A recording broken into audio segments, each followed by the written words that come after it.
We will now get back underway with the season. We are in the month of September 2nd, 2012 at the Yehiel Foundation, and we are continuing with our Kabbalah class on the Zohar, and then we will do some meditation.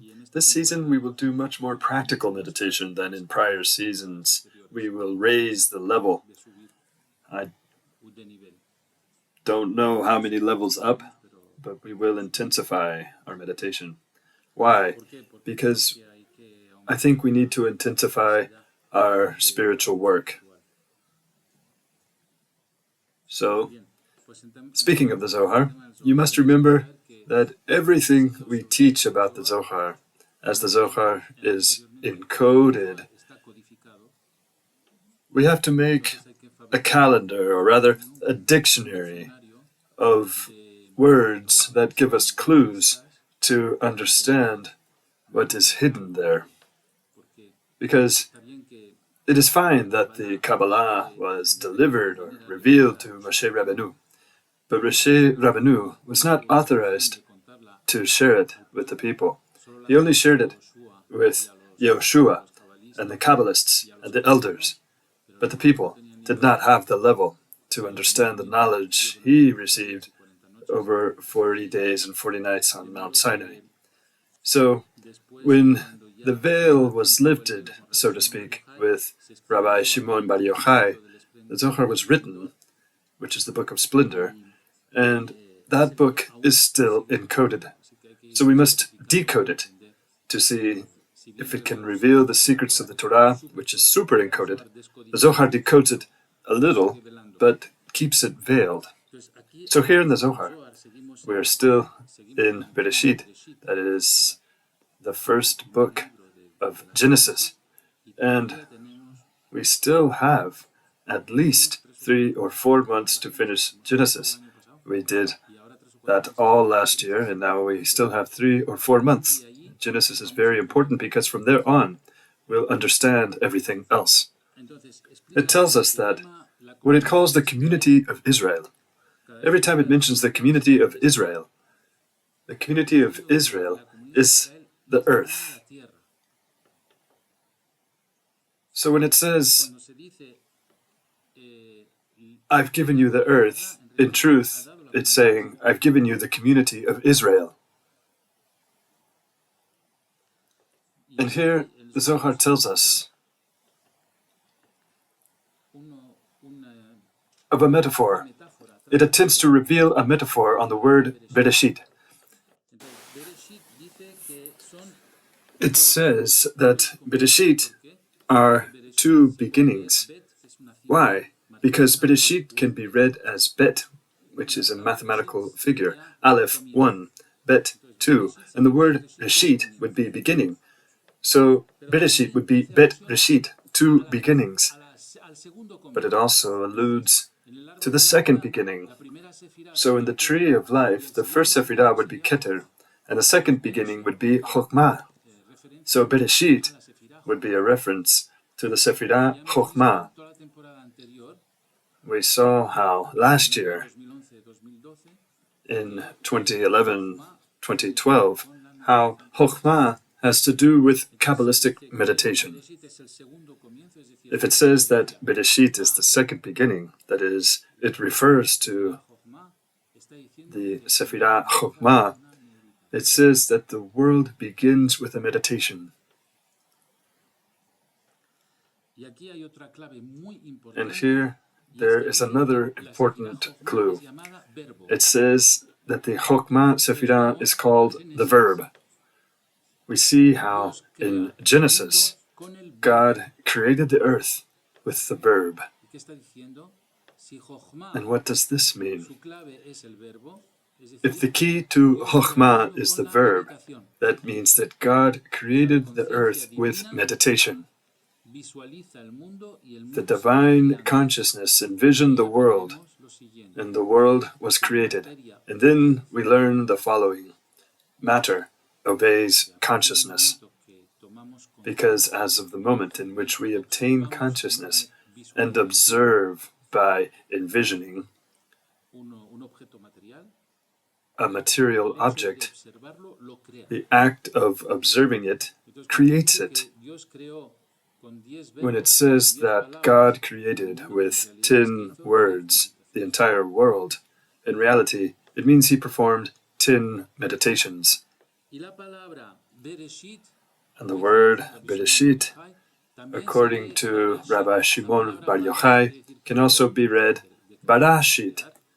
Bara means created, as in to create, and shit in Aramaic means 6. He created 6. And what is this 6? It's a volume, like a 6-sided die. So it has depth and 4 sides, which are the lengths. So here we have the roof, the floor, and the 4 walls. He created 6 and created matter. So if it is talking about the second beginning, the Chokhmah, and Chokhmah is the verb, he is meditating, and Bereshit, which means Bereshit created matter, it means that matter was created through creative observation. And since the Torah was not given to us to explain something that happened thousands or millions of years ago, but to explain something happening at every moment of our lives. Because although God created the world with Kabbalistic meditation, and the Torah also says, you will build me a temple and you will inhabit it, that is, that God inhabits in us. It means we have the same divine consciousness. That means we also use the verb, we use the Chokhmah, we also use Bereshit, created matter, and we are the creators of matter with our consciousness. And here there is a great lesson. Matter obeys consciousness. But the thing is, we don't know how to use it yet. It seems that matter dominates us. But we have been conceived to dominate matter, not the other way around. So, whenever we speak of a crisis, be it economic, or a health crisis, or a family crisis, in reality, our consciousness is on automatic pilot. It has not created. It has let itself be overtaken. But if we knew how to take control over our consciousness, consciousness would obey our will, and matter would be created according to our will. When humanity learns to use that consciousness, it will be a world of abundance. It all comes from these clues of the Zohar. As soon as we begin to look at our dictionary, we begin to understand certain concepts.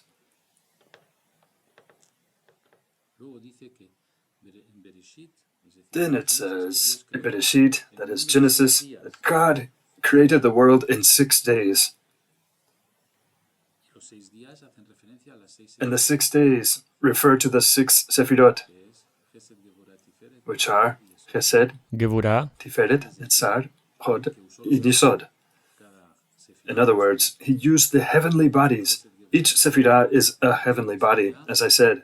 Chesed, Gevurah, Tiferet, Netzar, Hod, Yesod would be Jupiter, Mars, the Sun, Venus, Mercury, the Moon. That is, with astral intelligences, he used them. And it says that the world was only created with a tool, that is, with the Elohim from below. What are the Elohim from below? It means that God entrusted the Elohim of below, the astral forces, with power over the earth. That is what is called a masculine principle. Why? Because a masculine principle is the active one. the one who gives. Earth is a feminine principle, the one who receives. It's like rain and the earth. Water gives and earth receives. Upon receiving water from the sky, the earth is fertilized. That's the metaphor. The astral influence is like rain, but not of water. It's a rain of intelligent electromagnetic pulses. And the earth has its magnetism too, and receives that impulse.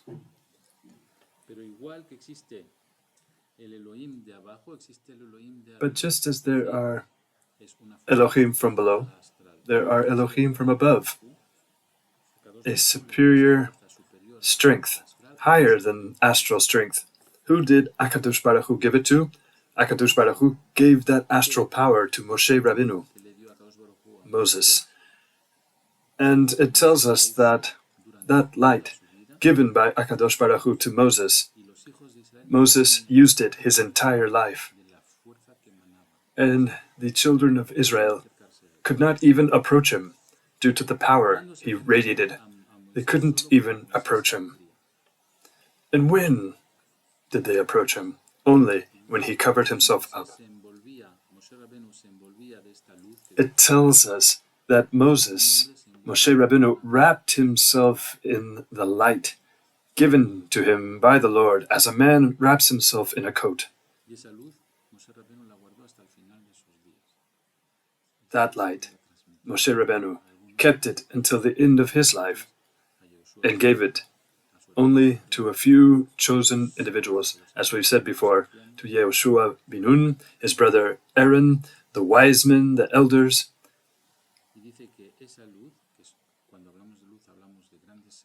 And it tells us that this light, when we speak of light, we speak of great secrets of the universe, was hidden and is only revealed to the just, the tzaddikim.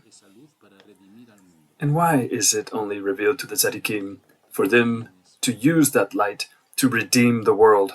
And now we come to another question. Who is a tzaddik? Who is that light for? The word tzaddik, which we have seen in the Torah a few times already, seen 3 times, speaking of Noach, ish tzaddik, a just man, and speaking of Yosef ha-tzaddik, and in the last Kohen Gadol of the temple, the last great priest, called Shimon ha-tzaddik as well. But the Zohar says that he who sweats to unravel the secrets of the Torah is a tzaddik. You have to sweat. And those who know how to enjoy the unraveling of the secrets of the Torah is tzaddik. And that light that Moshe Rabbeinu received is delivered to those tzaddikim for them to redeem the world. It says that the word verb is also similar to the Shabbat. The Shabbat is called verb. So we have said that meditation is called verb, and the Shabbat is called verb. This means that the doors to meditation are opened on the Shabbat. And there, I've told you a story last year in which a very wise man had students, and they were traveling by train, and a student came to him and said, "I have a difficult question for you, Rabbeinu." And the rabbi said, "I will answer you on the Shabbat, and especially on the Seudah Shalishit." Why? Because that is when the doors to knowledge are opened. There is an energy that gives special light on Shabbat. So what you don't understand on ordinary days on Shabbat, your mind opens and you manage to understand. And that is when he answered the deepest questions. So the verb is the Shabbat in Kabbalistic meditation. So it says in the dictionary that Zohar Ha Kadosh is giving us. It tells us all celestial mysteries can only be understood by the verb, that is, the Shabbat. And they can also be understood through Kabbalistic meditation. So the question is, how can Kabbalistic meditation give you access to all of the secrets of the Torah? Does anyone know how?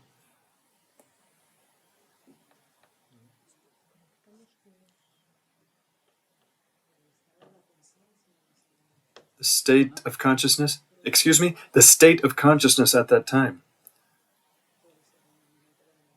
Well, we are like a tablet, like a small computer. And there is a central computer. And the information that the tablet can't have on its own, when you connect it to the central computer, you can get that information to come to the tablet from the computer. As we have consciousness, a small tablet we can plug into cosmic consciousness, divine consciousness, and through meditation, you can connect to the divine consciousness, and that is the source of all answers. When you open the tunnel, the connection between human consciousness and divine consciousness, there is the verb. The verb is Shabbat.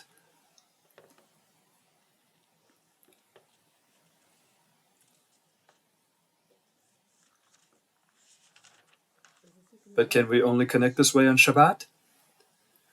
You can connect this way on Shabbat, and you can connect through meditation one way or another. Another clue in the Zohar dictionary says that the archetype of the tzaddik is matzah.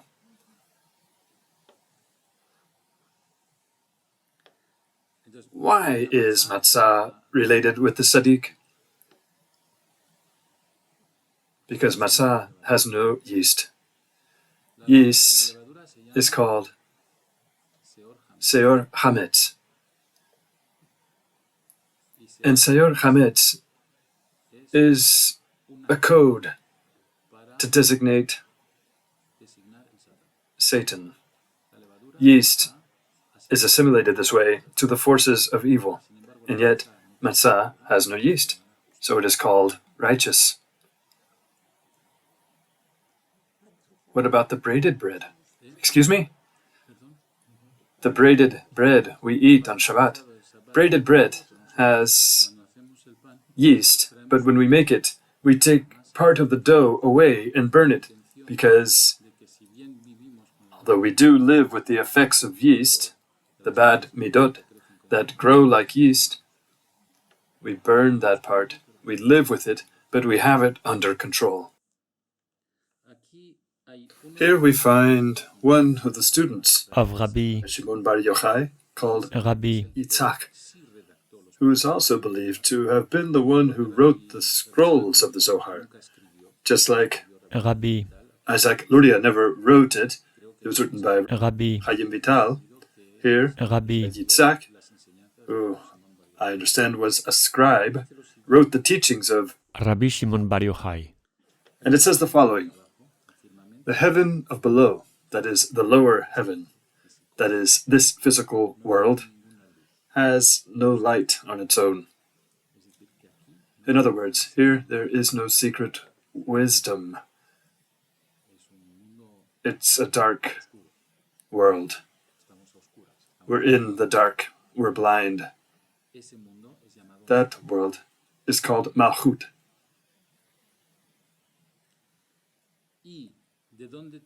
And from where should the light for this world come?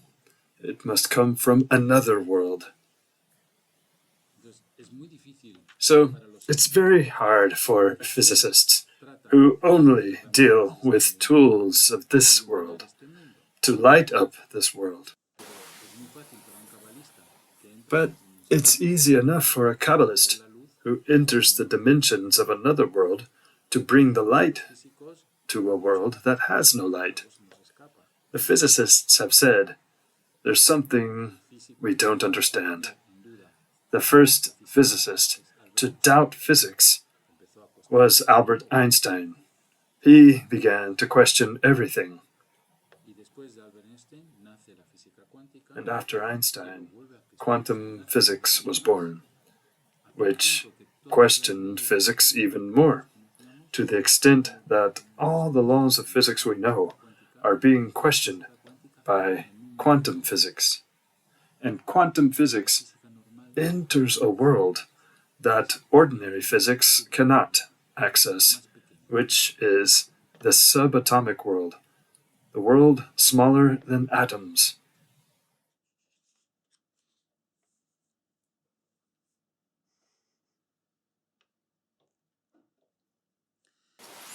So then, in Bereshit it is written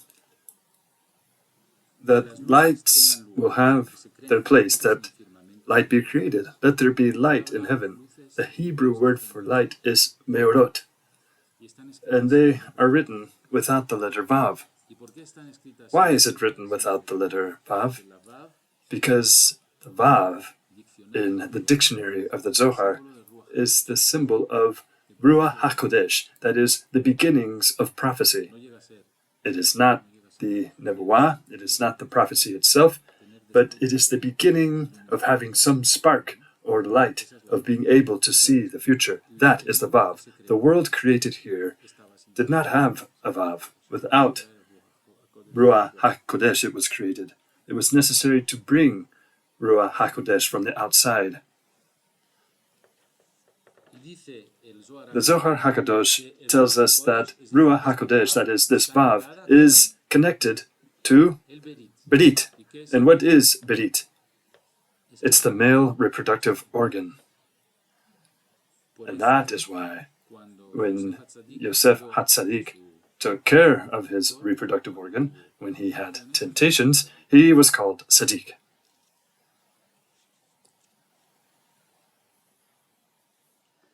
And as of the time at which he was called Tzaddik, Ruach HaKodesh came to him, a prophecy came to him, or the beginnings of prophecy. And what is Ruach HaKodesh? It is the doorway through which the light that is not of this world, because this is a dark world, through the Tzaddik, this light comes from that world to this one.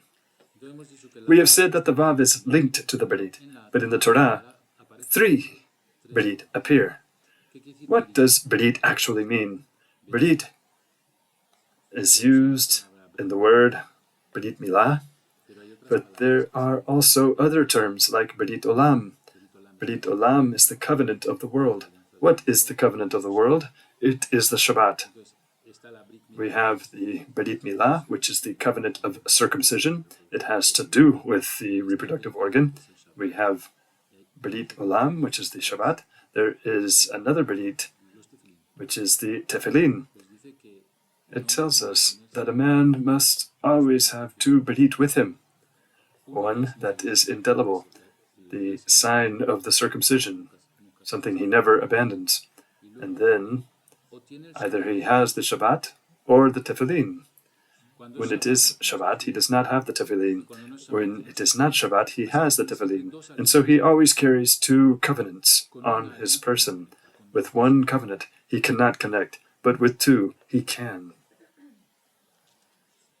That covenant attracts a direct light. And what happens with women? Don't we have Bereshit?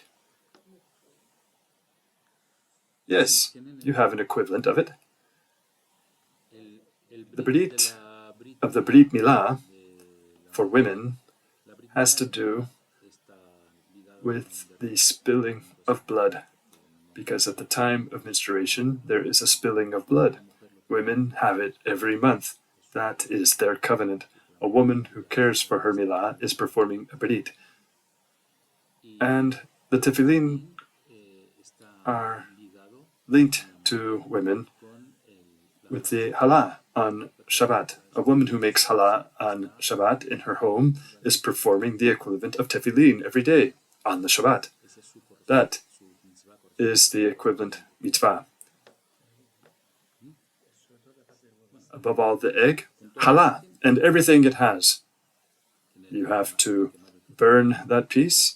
You have to work the flour according to the rules. You have to put the egg on top. The whole halah, the whole of the halah.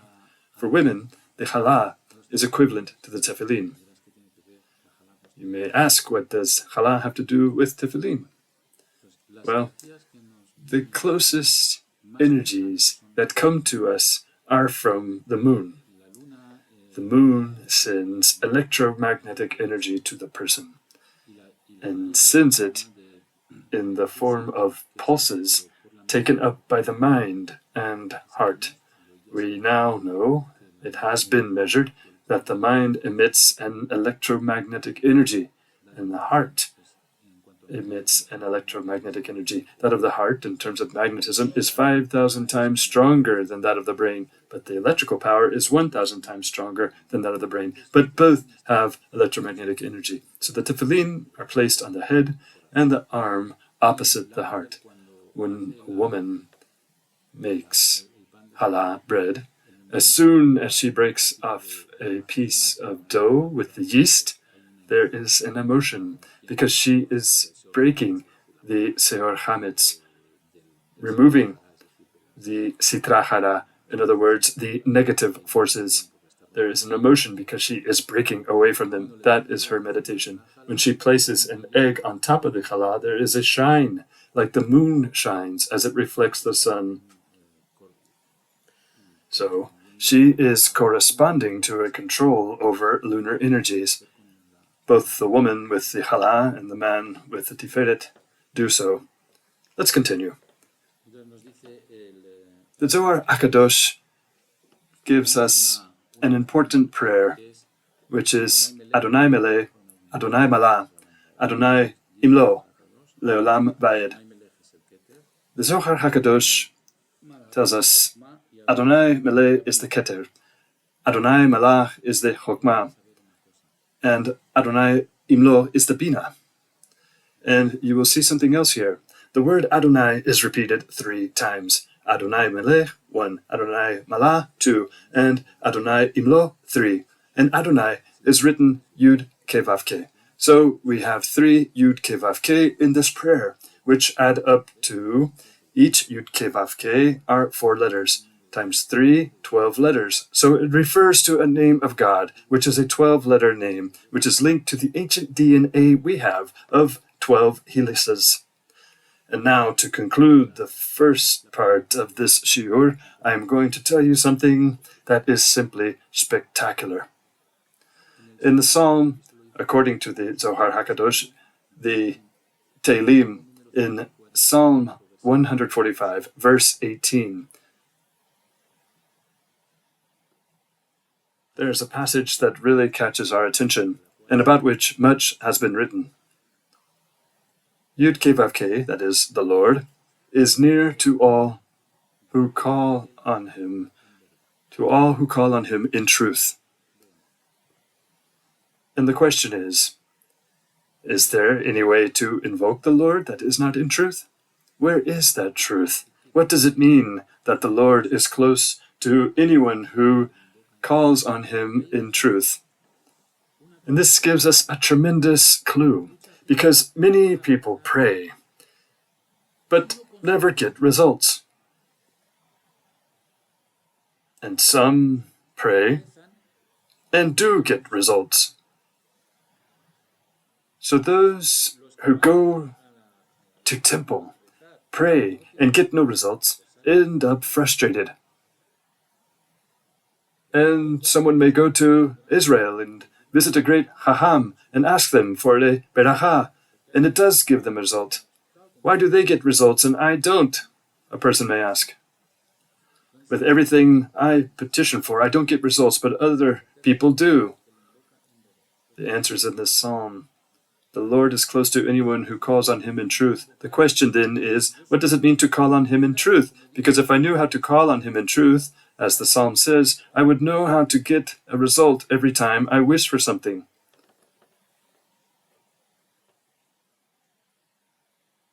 In Hebrew, the word for truth is emet. And you must follow this reasoning very carefully. And I'd say write it down, because there's a bit of math involved. The numerical value of emet is 1, 40, 400. Aleph Mem Tav. 1, 40, 400. How much does 1 plus 40 plus 400 add up to? 441. And 441 is the square of 21 times 21. And 21 times 21 is 2 names of the Lord. 21 is Ehyeh, the name that the Lord gave to Moshe Rabbeinu when Moshe Rabbeinu, Moses, asked the Lord in the burning bush, "What is your name?" The Lord answered, I am Ehyeh Asher Ehyeh. He repeated it twice. I am that I am. Ehyeh Asher Ehyeh. Ehyeh has a numerical value of 21. You multiply it by 21, and 21 times 21 gives you 441. So how does that explain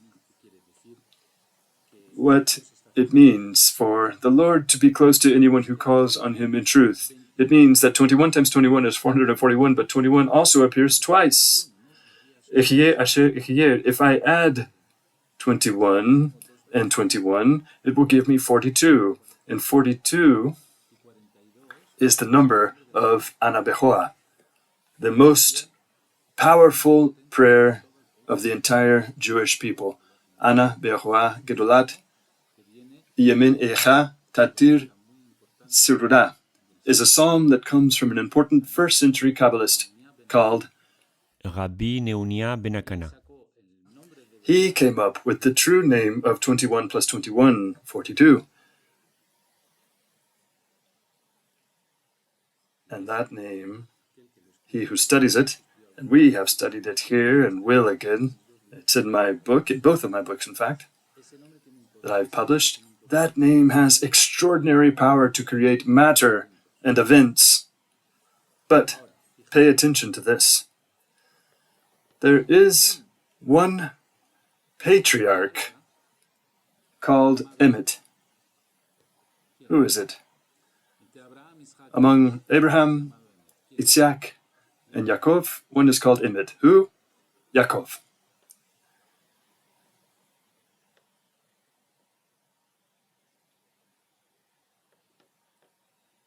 And which Sephirah corresponds to Yaakov? Excuse me? To Tiferet. To Tiferet. Abraham to Chesed, Isaac to Geburah, and Yaakov to Tiferet.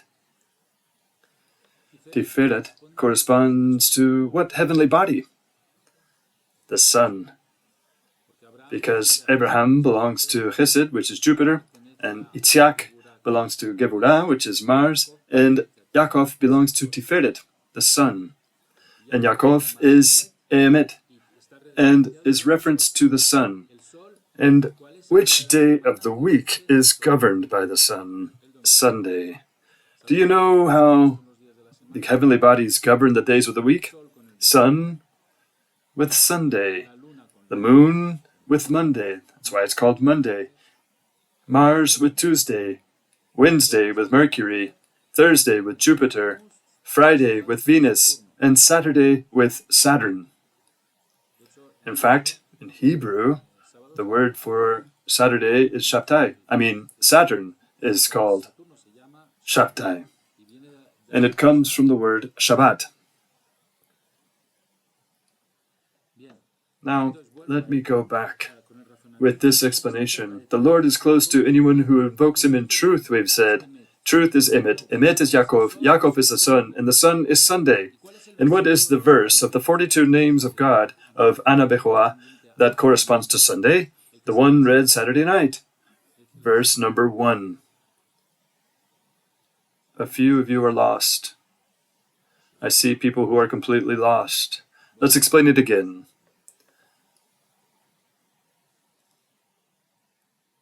The Lord is close to anyone who calls on him in truth.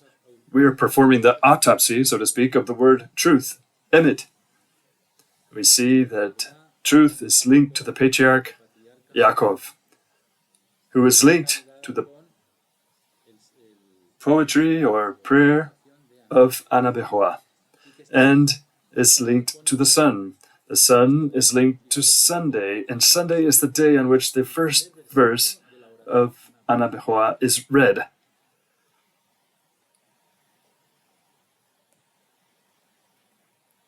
In other words, after each prayer, if you want to truly petition the Lord, you must think of the names of the Ana Behoa in the first verse. What does this mean?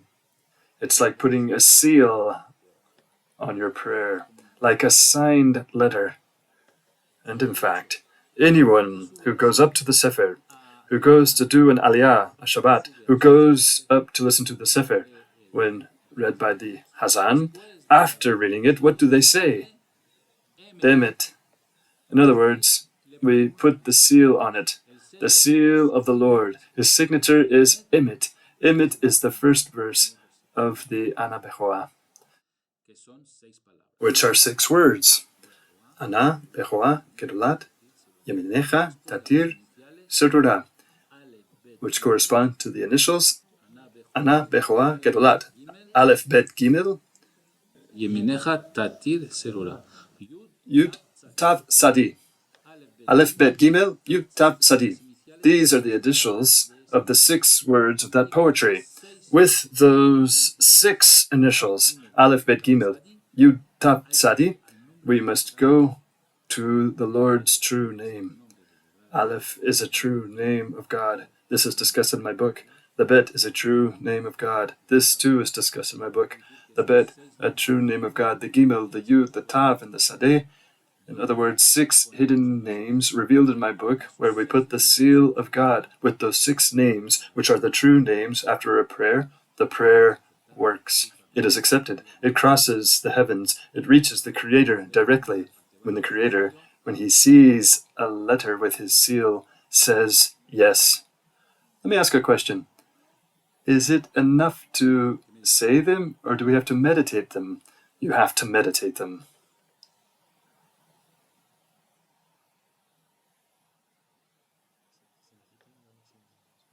And they are meditated on, and then where are they sent? Are they understood by oneself, or no, just by seeing them?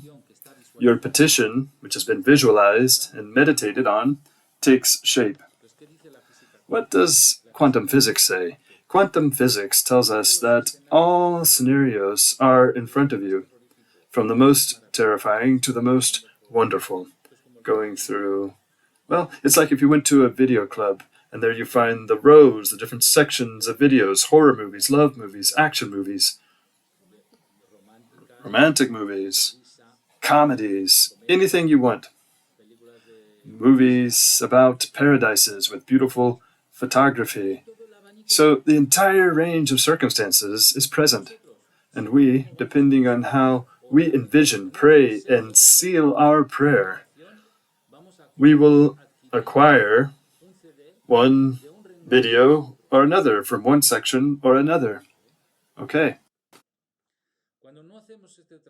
But when we don't do that work, it works on automatic pilot. And since we normally have very dark, fearful, terrifying thoughts, normally terrifying scenarios come into our lives.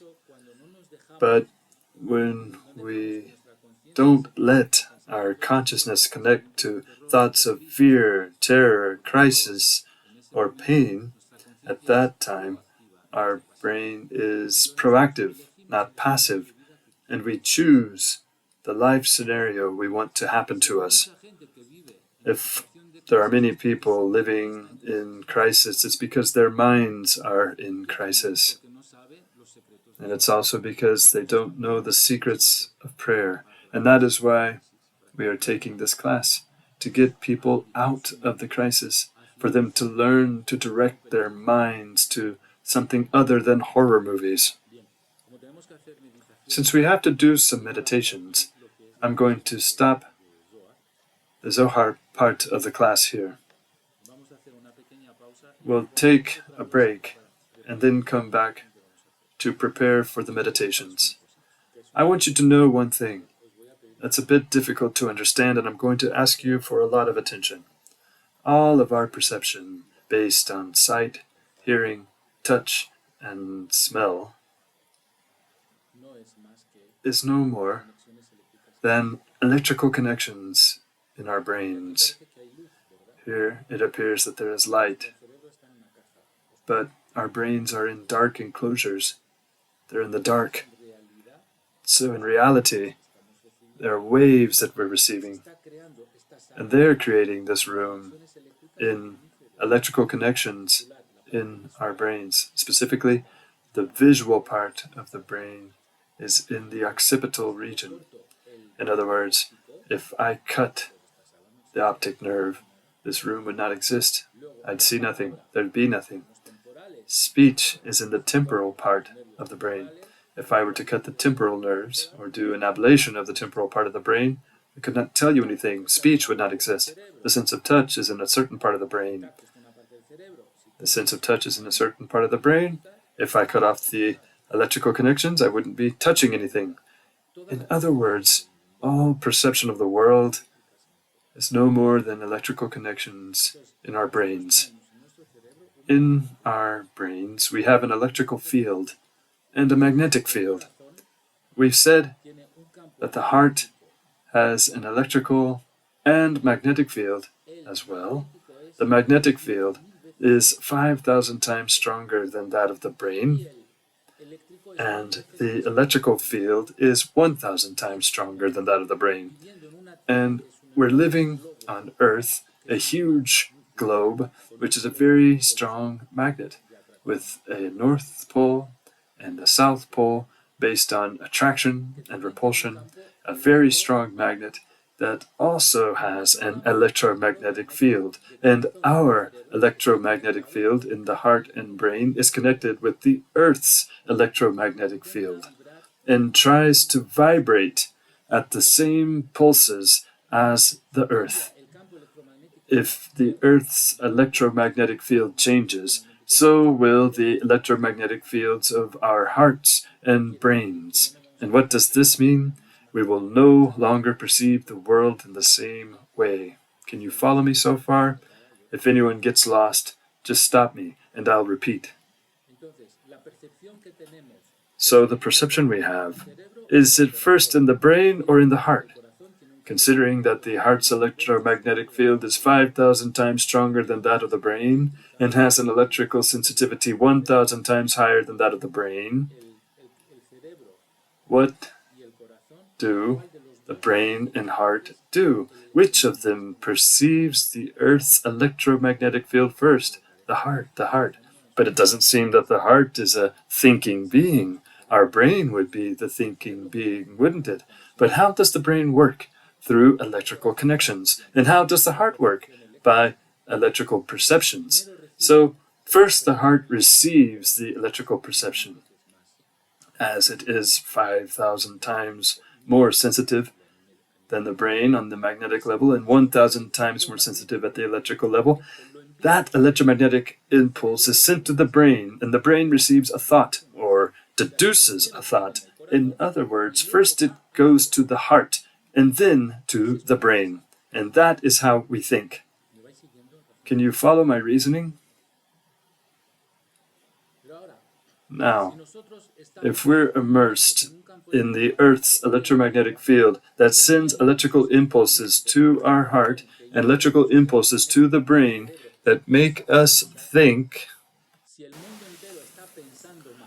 if the whole world is thinking wrong, and we have some 60,000 thoughts per day that cross through our hearts and minds, what does that mean? That the Earth's electromagnetic field sends electromagnetic impulses to our hearts of evil, of fear, of evil and fear. And that is how our heart sends to our brains electromagnetic impulses of evil and fear. Now then, what has physics taught us lately?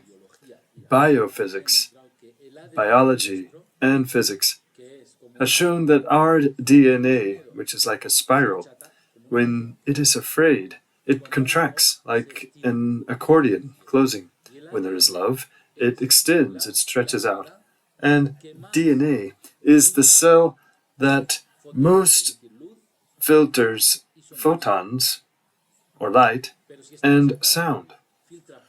But if it is contracted, it filters little light and little sound. If it is stretched out, it filters a lot of light and sound.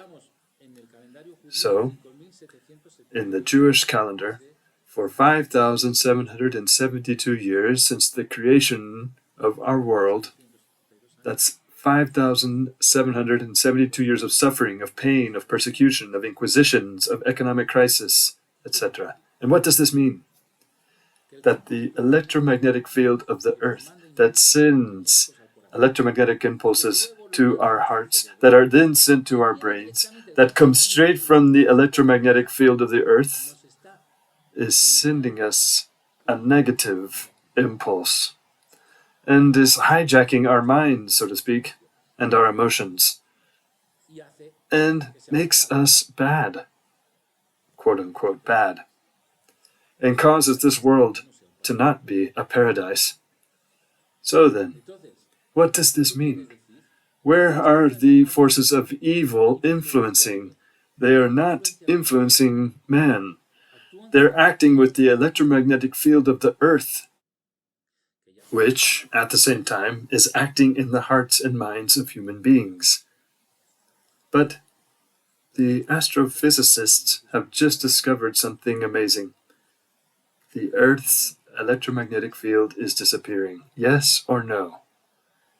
The electric field is growing, and the magnetic field is diminishing.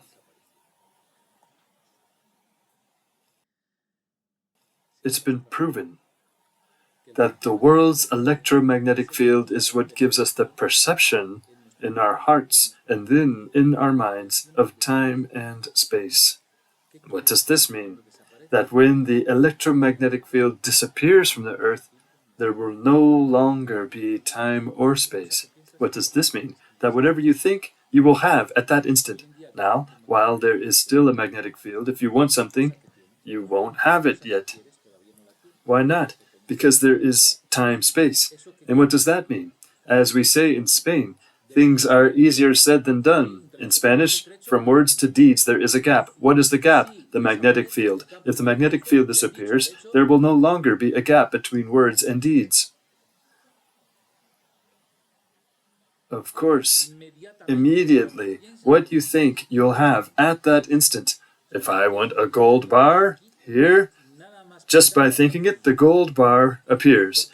And why doesn't it appear now as I'm thinking it? I could earn it, working and so forth, or not earn it, or lose it. But there is a time and a space. Why doesn't it appear in this instant? Because the magnetic field generates for me the notion or the perception of time and space. The thing is, the Earth's magnetism forms a shield around it that filters out solar radiation. Solar radiation is like the radiation from an atomic bomb. We couldn't live without the ionosphere, that is, without the magnetic field, because we have a very big problem. What's that problem? The magnetic field is what harms us in our behavior. And without the magnetic field, we would not have an immune system for the Earth. The Earth would be without its shield.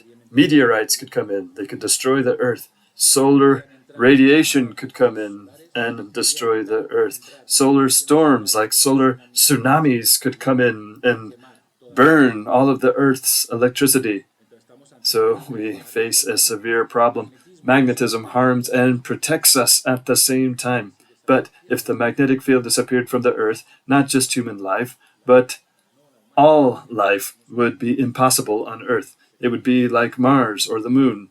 They are, how would I say it, sterile or arid worlds without life. That is, the 7 billion inhabitants would vanish from Earth. On one hand, it would be great, but on the other hand, we wouldn't be alive.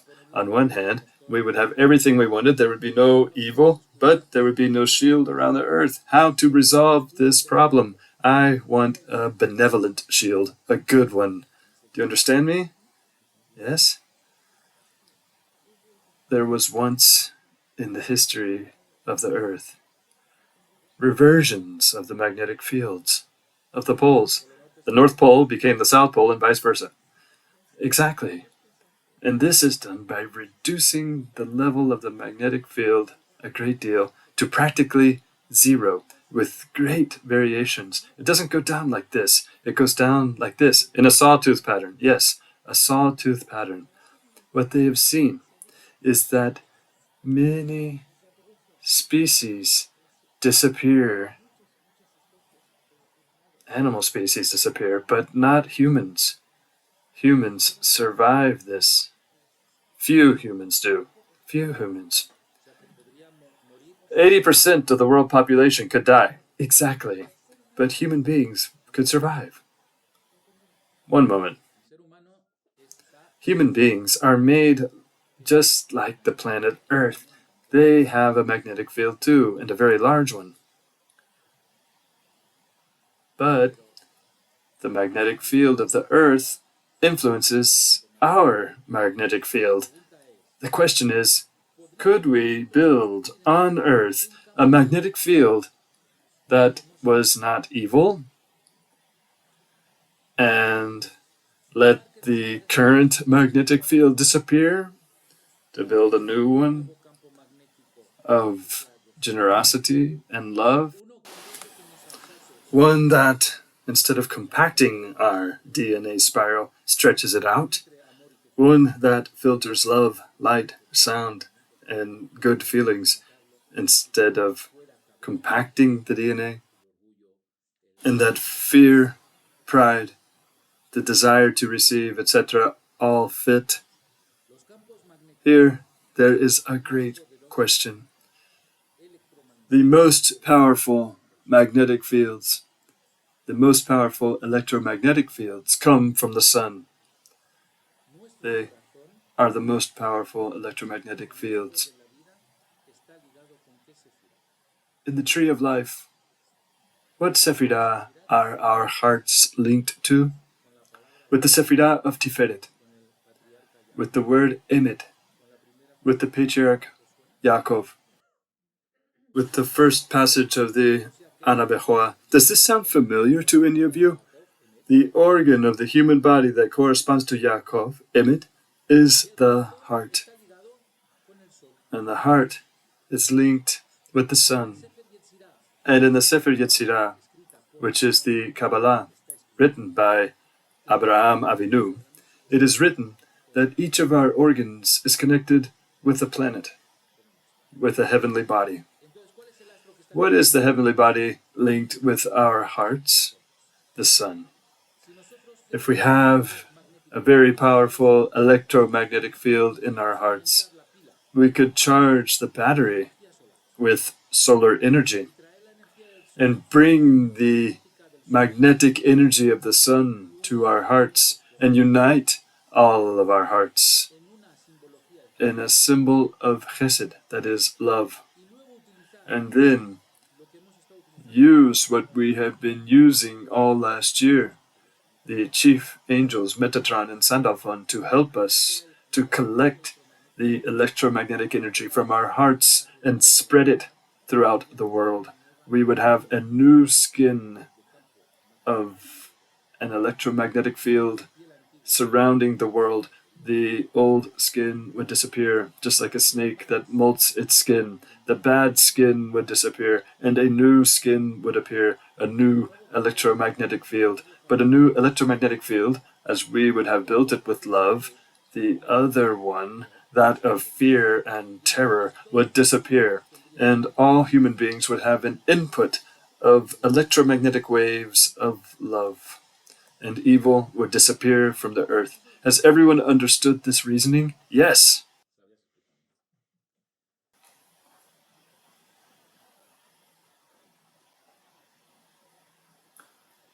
Well, now we come to another clue. Where can I connect my heart with the electromagnetic energy of the sun to raise the volume of the electromagnetic energy in my heart? Emet? Excuse me? Could you repeat, please? Our hearts have a powerful electromagnetic field, but it's not strong enough to cover the entire world.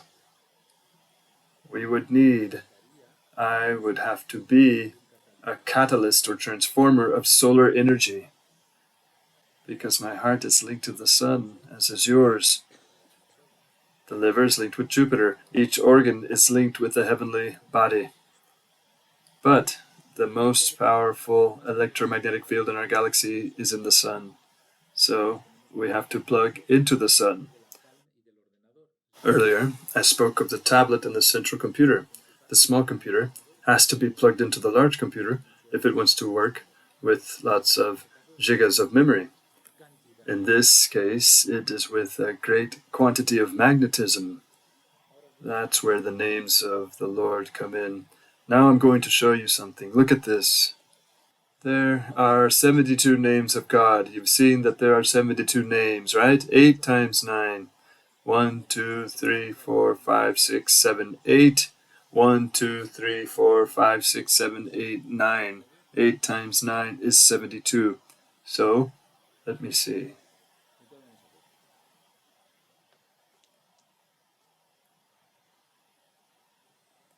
Here, where we have 8 in the tree of life, it would go from Keter to Yesod. So it would be Keter, Chokmah, Binah, Hesed, Gevurah, Tiferet. Wait, that's not it. Chokmah, Binah, Chesed, Gevurah, Tiferet, Netzah, Od, Yesod. Stop me when I get to Tiferet. Tiferet, which is the heart, which is the sun, which is Yaakov, which is Emet. Everything that I've said. Chokmah, Binah, Chesed, Gevurah, Tiferet. I stop here.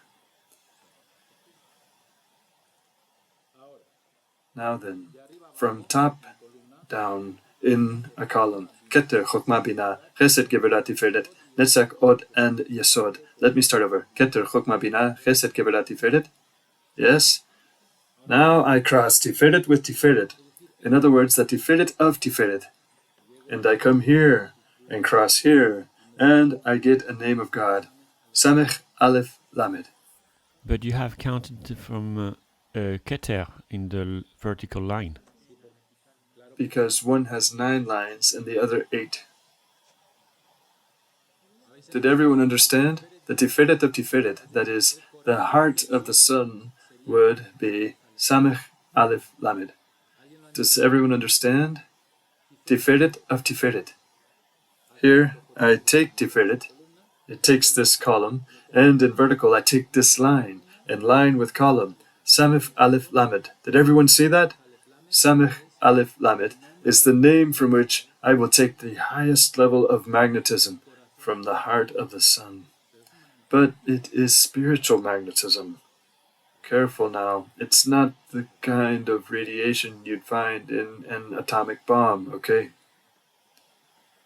But now, to that name, Samech, Aleph, Lamed, that Kabbalists say is the name of money. I have to add love. If not, you'll have an economic crisis.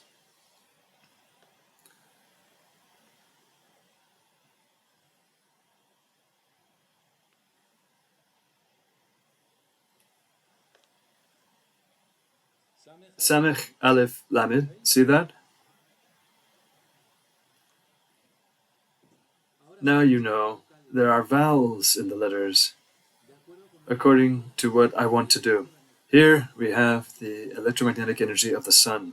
I can capture the electromagnetic energy of the sun with Samech, Aleph, Lamed, but I want to add love to it.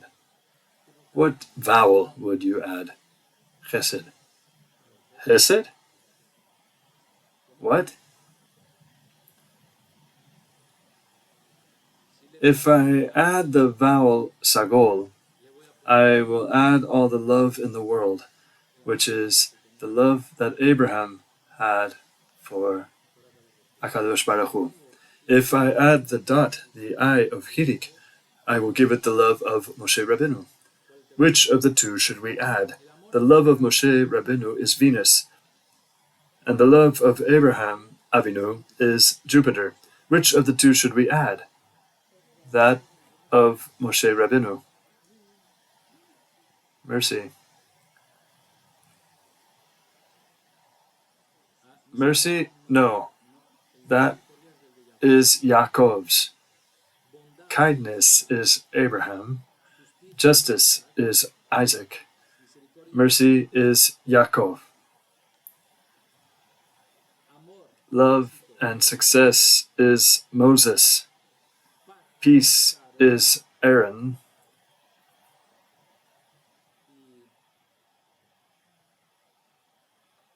Zadik is Yosef. Which should we add? Moshe Rabbeinu. Didn't I tell you in the last class that God enlightened Moshe Rabbeinu? That was only for the Tzaddik, those who seek the secrets of the Torah. So that is the dot of the I, a dot below. So I would add one dot. That would be Moshe Rabbeinu.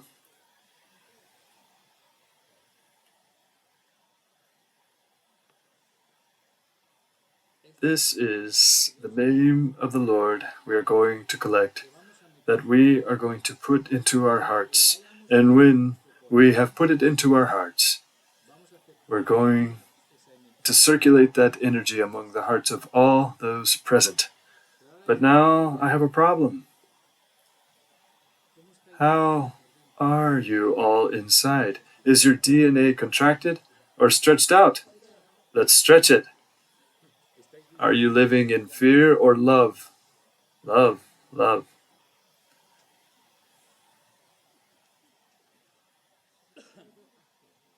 Especially toward the Lord.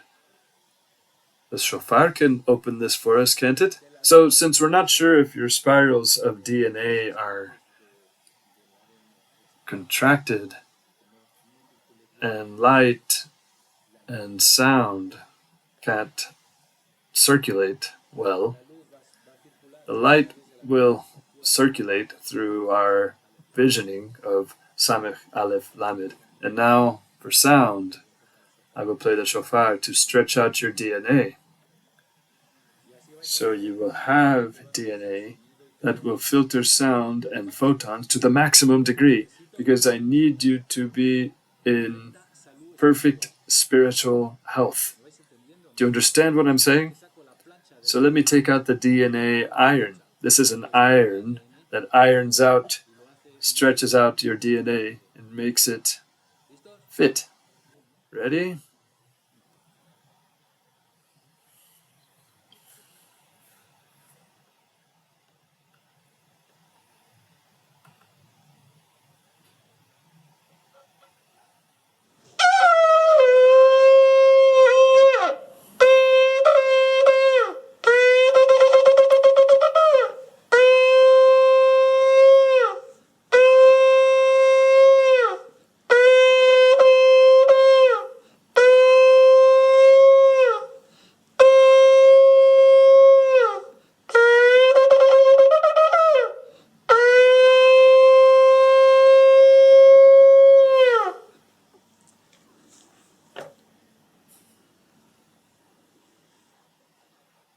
It has an effect on your consciousness, doesn't it?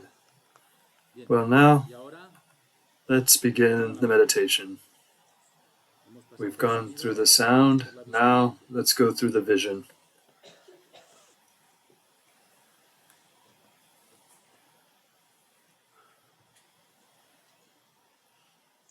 Let's put our feet on the floor, parallel to each other. Hands on your knees, palms up. Let's straighten our backs, and let's start by taking deep breaths. We inhale positive energy. We exhale all tension, fear. We inhale love.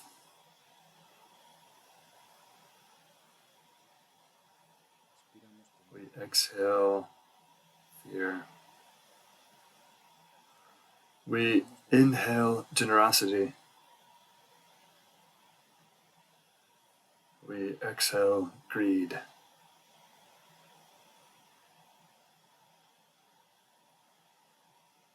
We inhale release. We exhale blockages.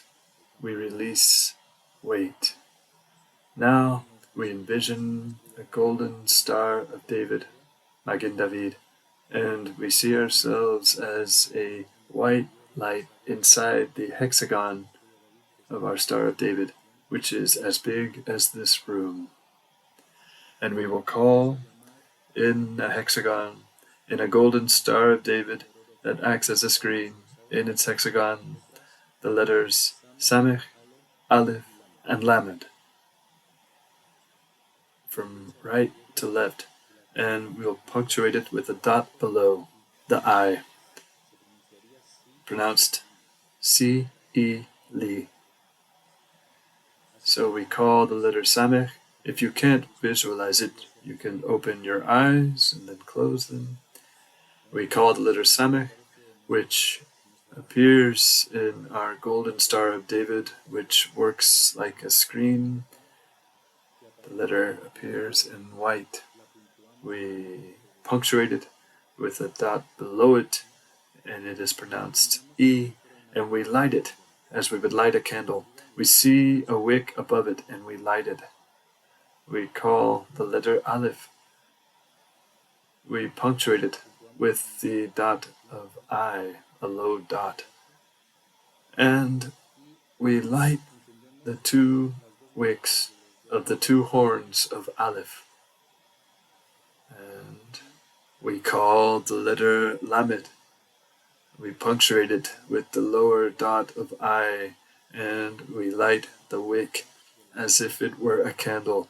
And we now have 4 flames, 1 flame for the Samech, 2 for the Aleph, and 1 for the Lamed. And we will entwine those 4 flames together. They join in the center, 4 white entwined flames that burn through the tip of the Star of David, which is our screen, like a TV screen before us, and that light that burns in the star before us is attracted by the upper tip of our Star of David, and it descends to our brains and enlightens our brains, and descends to our hearts and enlightens our hearts, and descends to our livers and enlightens our livers. The brain is electricity, the heart is magnetism, the liver is gravity. It ascends from the liver to the heart and enlightens the heart. It ascends to the brain and enlightens the brain.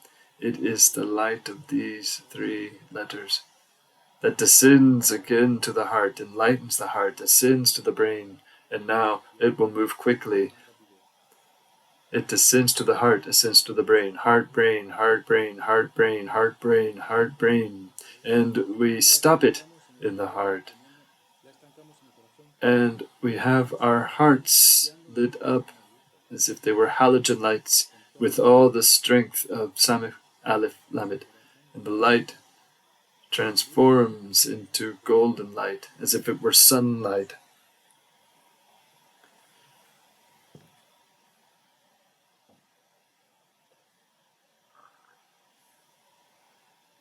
Now we will envision inside each of us in our Star of David, like a choir, forming a circle.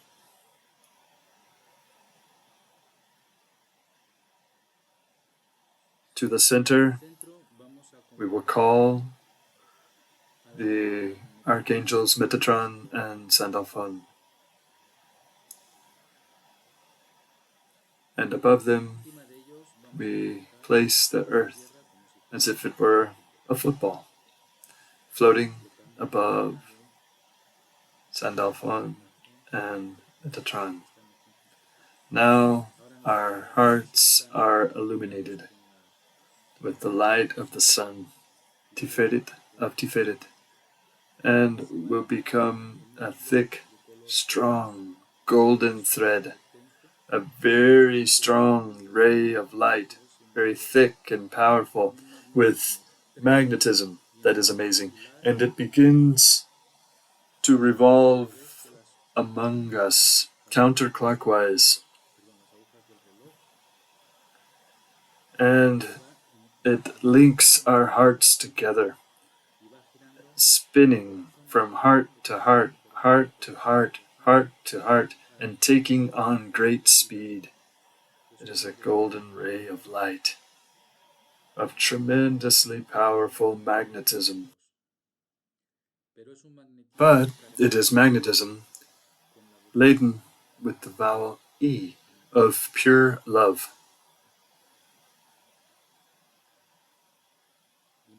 and it begins to revolve among our hearts, and we grow and grow and grow until we are as big as the sun.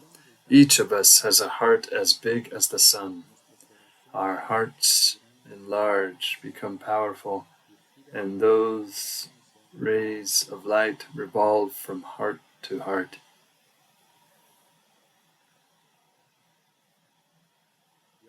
Now it stops revolving and forms a large ball in the middle of our choir. Above Metatron and Sandalphon, it's a ball of magnetic energy. We give it to them as if we gave a ball to Metatron and Sandalphon, with instructions to use this energy as a new skin for the planet Earth.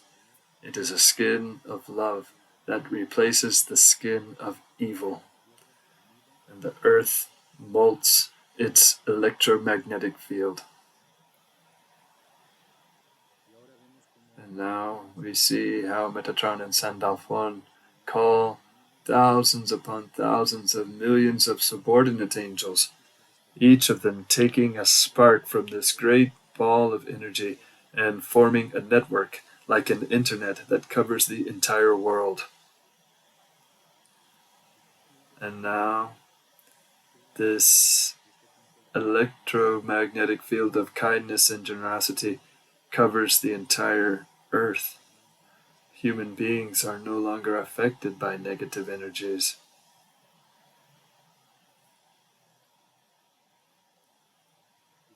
And with the virtue that this new electromagnetic field is never going to form blocks in the desires of men, as long as they are desires of love. Any desire that is not of love will not give any results.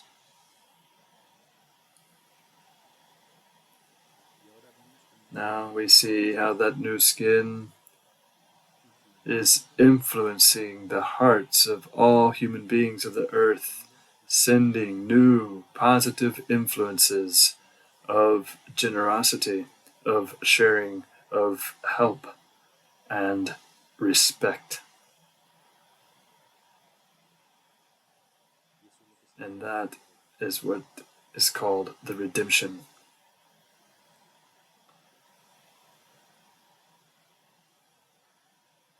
Now we see before us, in the center of the choir that we have formed, the angels Metatron and Sandalphon, and they give a message to each of us.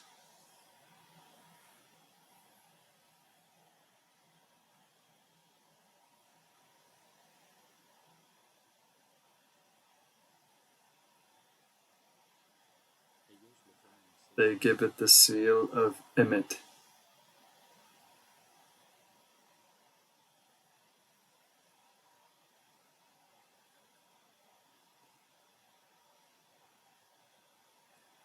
We take 3 deep breaths, and we feel our feet that are heavy again. We return to our bodies, we breathe, our legs, trunk, arms, heads feel heavy again, and we open our eyes. Well, this meditation was directed for me. They told me the steps to follow with you. The energy ball was transformed into thousands of pixels. You know what pixels are, right? Little points of light. Each pixel was delivered to a subordinate angel of Metatron and Sandalphon, and each point was placed in a point of the ionosphere until covering the entirety of the skin, that is the skin around the earth. And once that was done, I met the 2 archangels, and they told me something amazing. They said, seal it, seal it. And since I know the true names by heart, the true names of Aleph Bet Gimel, Yutapsadi, the true names of God. I had to say them before the archangels, and they said, now it is sealed. Well then, that concludes today's class.